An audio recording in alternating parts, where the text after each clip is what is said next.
L'ensemble du personnel du ministère de la Communication ainsi que les hommes de médias publics et privés étaient hier après-midi conviés à une rencontre de prise de contact avec le nouveau ministre en charge de la communication, porte-parole du gouvernement, Alain-Claude Billié-Binze. C'était dans le hall de la maison Georges Rawiri. Plus d'explications avec Eric Ndiengimbadinga Mendaringeng.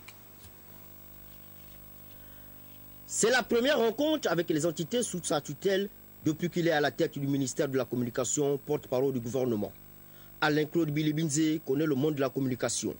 Il est par conséquent considéré comme l'homme ad hoc pour faire aboutir les réformes dans les médias du secteur public qui tardent à se concrétiser. Ces réformes ont été évoquées dans le discours du secrétaire général du ministère de la Communication, ainsi que les mauvaises conditions de travail des agents. Le ministre a abordé toutes les problématiques inhérentes aux médias publics, notamment la qualité des programmes. J'ai été récemment interpellé par les États sur la qualité de nos programmes, sur le contenu de nos informations. Et ce qui est curieux, c'est que même les acteurs politiques, pour lesquels nous consacrons tant de temps sur nos antennes, se plaignent de cette qualité.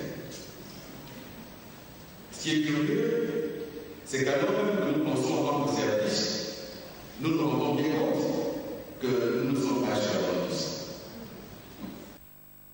Les médias publics et privés doivent contribuer au débat démocratique pour éviter la désaffection du public.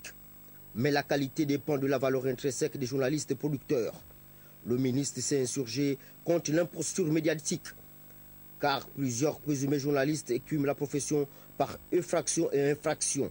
Il faut une renaissance du journalisme. Nous avons laissé n'importe qui se révéler les journalistes.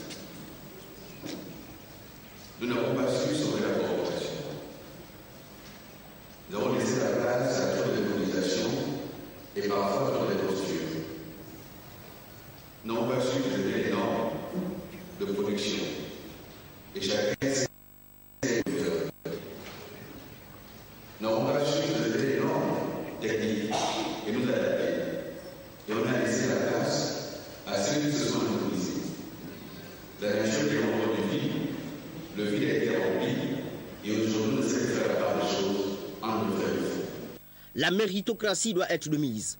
Il faut promouvoir l'excellence journalistique. Une profession qui devait être élitiste est foulée aux pieds par des saltimbanques et charlatans, pendant que les vrais professionnels sont relégués au rang de faire-valoir, noyés dans les flots du népotisme. Le journaliste doit reconquérir le respect pour ne plus être la cinquième roue du carrosse.